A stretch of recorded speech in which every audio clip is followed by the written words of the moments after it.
What's up? Welcome. This is Freed's First Time Whiskey Reviews. My name is Freed, and it being March, it's time for the obligatory Irish whiskey reviews. Now, my plan was to review all of these individually, and then at the end of the month, put them together into my blind challenge that I do so often. That, procrastination happened, and I finally convinced myself that I can combine those two videos. I can do a review of them all, micro review, and a blind challenge in the same swoop. So that's what we're going to do.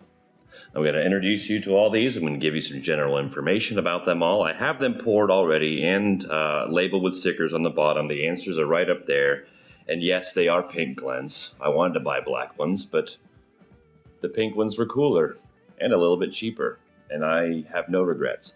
So what I'm going to do, I'm going to introduce you to these boyos first. And then I'm going to pop in my headphones and write down everything. I'm going to write down what I smell, what I taste, how the finish is. And I'm actually going to give them a score this time as well, as I normally would be doing for a review. And then I'm going to tell you which ones I prefer and try to guess. Try to make a guess. Cool. So number one I have here, and the cool thing about all of these is that, yes, of course they are all Irish, but they all kind of bring their own little style to the table. We have a single malt here, we have a finished single malt, and then we have two blends. And we are ranging from, as far as how well known these brands are, to obviously everyone in the world probably that drinks alcohol recognizes these two brands. This one could more than likely is more known in the whiskey world, and normal people probably never really heard of Dingle that much. And then we have what? Because that's what I said when I first looked at it. So first and foremost, I'm going to go with the what. And yes, I do have my notes sitting over here, so forgive me for reading. It's Jack Ryan. Now, these guys aren't distillers. They are finishers. That's how they've decided to label themselves. It's essentially, in my head, I keep telling myself it's basically an independent bottler, right? They take whiskey from Cooley and Great Northern, and then they finish it in whatever they want to. Now, this one's 5 years old. It's called a Finisher's Touch. It's 58.4% ABV. Now, I know what you're thinking. These are not that, so it'll be incredibly easy to figure out this. Yes, I hear you. But I have proofed it down to probably between 46 and 50% ABV. So, yeah, there's that. I had to do it because I wanted to include this one, but I also wanted it to be at least kind of fair, because I didn't want to just take one completely off the table, because it would be very obvious to figure out which one was the highest ABV. That's so easy. Anyways, this, like I said, 5 years old, cask strength. It was finished in Madeira. Basically, it's a port wine that it receives its flavor profile from being repeatedly warmed and cooled. So it's a port. It's a port. So basically, all Madeira are ports, but not all ports are Madeira, if that makes sense at all. And I bought that for $35, in case you were curious. Next down the line is my favorite one to say, and that is the Dingle. Dangle. Sorry, I'm done, promise. Now, this one, you maybe have heard of it, or maybe you saw it at your liquor store, but in the whiskey world, this is starting to get a little bit of traction. Jeff Whiskey, I don't know if you watch Jeff Whiskey, you should. Named this his Whiskey of the Year a couple years back, I believe, and it earned it. It's good stuff. So, and the label is kind of fun. I like that little dude on it, and I think it's supposed to represent a wren boy, which is kind of an Irish folklore type of thing where young people, and forgive me for oversimplifying, and forgive me if I'm just effing this up thoroughly, but kids would put on like hay outfits and carry around a dead wren and go house to house kind of asking for food and money and stuff like that in order to properly bury the dead wren because it had evil connected to it. That's the nuts and bolts of the research I've done. But I don't know why my brain thinks this way, but the little thing in his right hand, it looks like a kind of like a sword that just melted, or a hook. It reminds me of that popsicle / record store scene in Clockwork Orange. What you got back home, little sister, to play your fuzzy warbles on? And also, this label, which I dig, I kind of like the blue and the gold together. I'm not a big fan of shiny metallic type of things, but the blue and the gold just work well together in my opinion. And on the bottom of it, I can't help but notice it says hand cut from the edge. From the edge. Now, it's okay to be in a street gang. Okay, so I think that will probably be the last cutaway for the rest of the video, and thank you for your patience. Anyways, a little bit of facts on this mother. It is triple distilled in pot stills. It is 46.3% ABV. The maturation consists of 39% bourbon barrels, 61% PX barrels, so said the website. And it is non-chill filtered and natural color, and said to be between 6 to 7 years old. Right on. Okay. Next, in no order, Bushmills. You have the Bushmills Black Bush, 40% ABV, colored, filtered out the butthole. I paid $13. Oh, did I tell you how much I paid for the Dingle? I paid $42 for the Dingle Single Malt. I paid $13 for this. Was it $13? Yeah, $13. 40%. Okay, it says on the website it's about 8 years old. 80% malted barley and 20% grain whiskey. Now I'm getting mixed information. I'm hearing that the malt whiskey used in this blend was aged in Oloroso, and then they put it together with the grain, and then we put it in here. But I'm also getting information stating that they married them together first and then aged them in Oloroso. So that's the information I got. If you have anything to the contrary, please let me know down in the description. I write the description in the comments. Right on. Cool. So that is number 3. And then finally, the little twist, the M. Night Shyamalan of the group, is this Teeling Single Grain. This is a 95.5. So it's 95% corn and 5% malted barley, 46% ABV. Column still and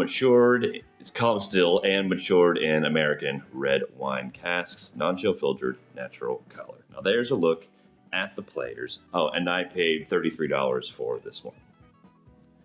So that is a look at all the players. They are in these glasses. The answer is right here. I am going to put in my headphones and go to town on these pink glasses. See.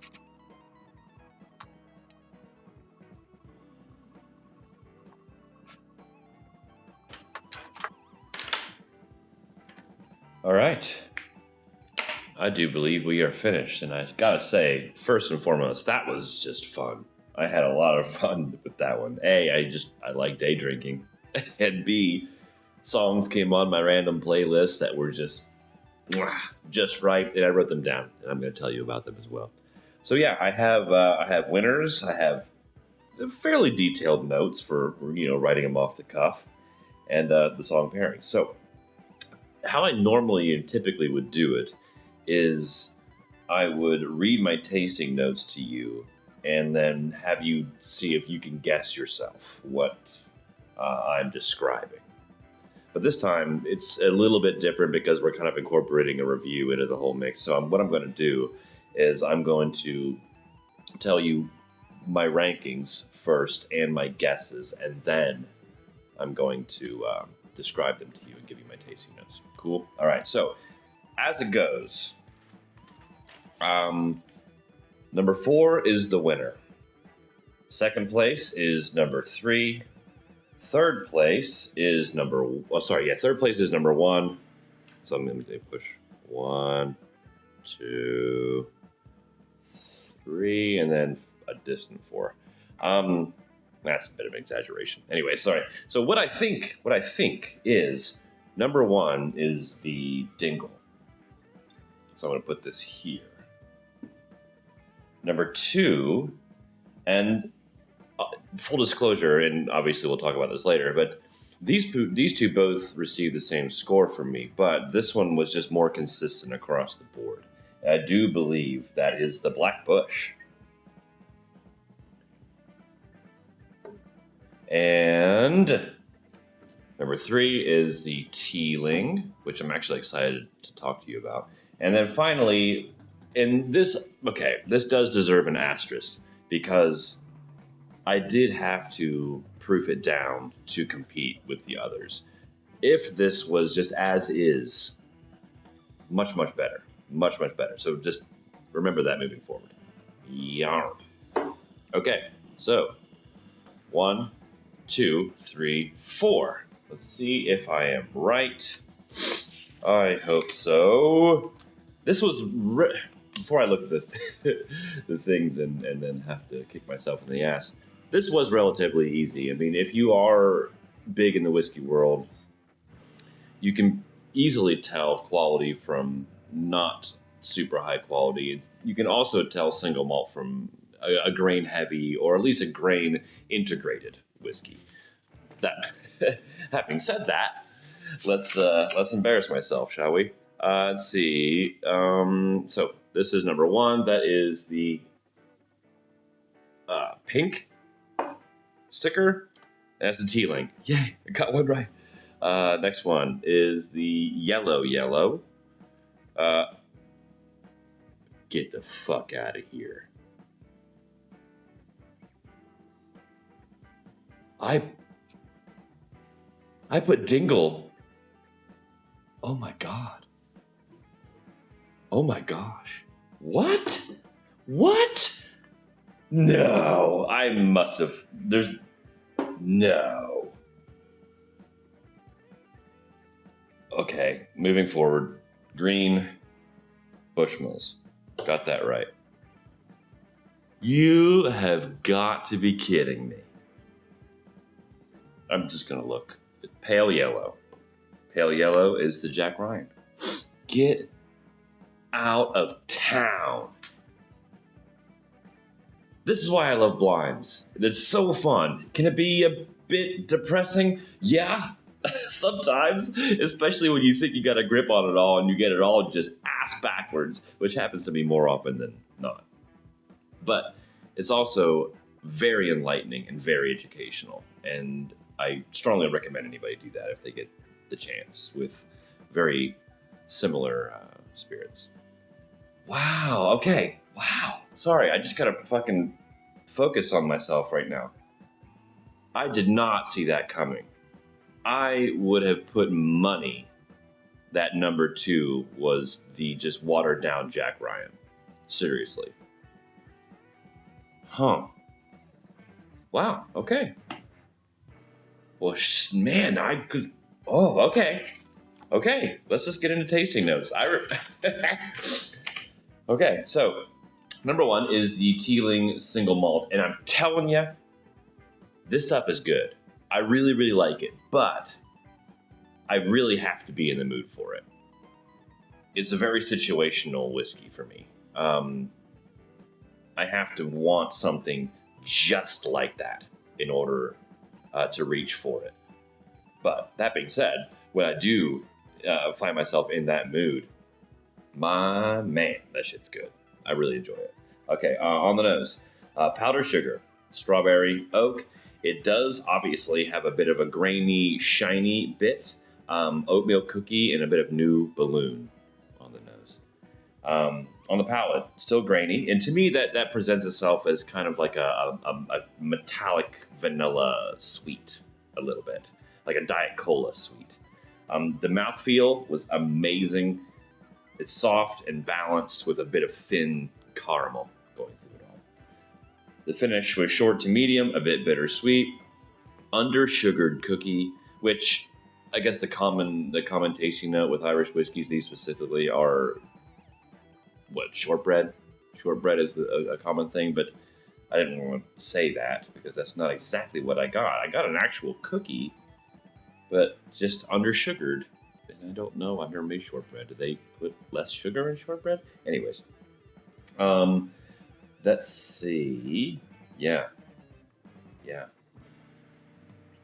Cool. All right. So the score. Excuse me. Sorry. I'm still trying to figure this out. What?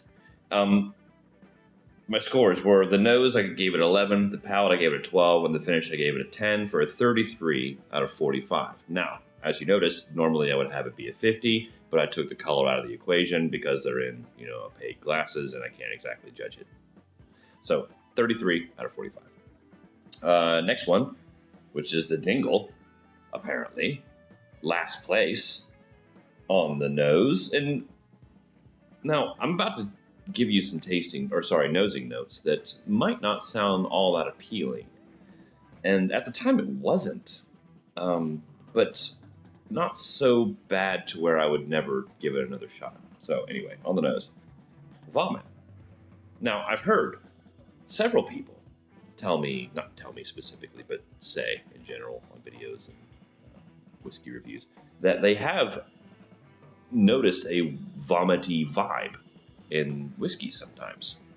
This is the first time I've experienced it. I've never noticed that myself, and when people say that, I always kind of did the golden retriever head tilt and was wondering what the hell they were talking about, but now I know, and I will never forget. I promise you that.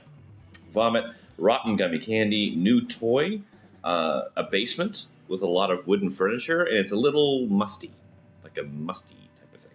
On the palate, oaky, root beer bubblegum, peach rings, dry wine, chalky candy. On the finish, I'd say it's medium in length, oaky and herbal, like a kind of a Chinese cough medicine. I doubt that you're going to be able to make a connection with that note, but just, humor me. And the chalkiness carries over from the palate as well. I gave it a 28 out of 45, with the nose being 8, the palate being 10, and the finish being 10. I forgot to tell you, the song that kind of rocked me pretty hard when I was listening, when I was doing my notes on this one was Rock Lobster. Rock Lobster by the B-52s. Good stuff. Anyway, and the song for this one was Freebird by Skinnerd. Now, I'm not saying that these songs are indicative of the whiskey quality or a musical equivalent of these whiskeys. That's just what came on the random playlist that I was listening to. And I was enjoying both simultaneously, so I thought I would tell you. Bummer about the Dingle. How many times can you say that in your life? Just a one. All right, moving along. Number 3, the Bushmills. That nose, dude. I loved the nose. Although it was pretty basic, those basic notes that I was getting, I really liked them. I liked them a lot. Like fruity marshmallows, like an artificial fruit, like a candy fruit, like the fruit that these mass quantity candy distributors are telling you, like what strawberries are supposed to taste like and what peaches are supposed to taste like, that kind of artificial candy vibe. Strawberry, raspberry, white cake, and then Fun Dip. Fun Dip? Anybody? Got it? Yes? No? Anyway, real quick. Fun Dip came in like a strip, and that had 3 different flavors, and then there were packets, right? And within that packet was like a flavored powder. And at the end of this strip were 2 sticks. They called them Licka Sticks. And it was just basically just compressed sugar. So you would lick the stick, dip it in the powder, and then lick that. That's what a Fun Dip was. That was my childhood swimming pool confection. Very, very good. Where am I? Okay, here we go. On the palate. A little thin, but still rich at the same time. Slight sherry vibe with a spice bringing up the rear. And on the finish, we have medium, raspberry fudge, slightly bitter and earthy. I almost got like, have you had like a really well-made pickled beet?